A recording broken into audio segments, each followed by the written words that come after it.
Ashaba akkam jirtu fayyaa jirtu nagaa keessanii akkam isin naguma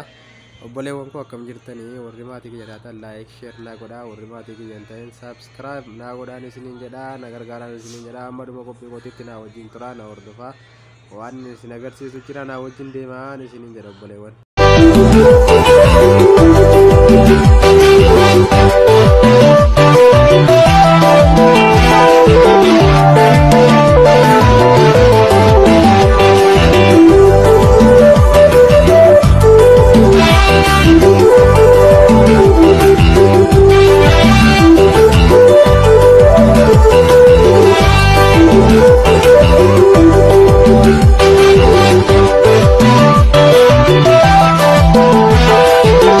Narraa ina fina amma dhumaatti na wajjin deemaan isiniin jedha gaadhin gataaftanii obboleewwan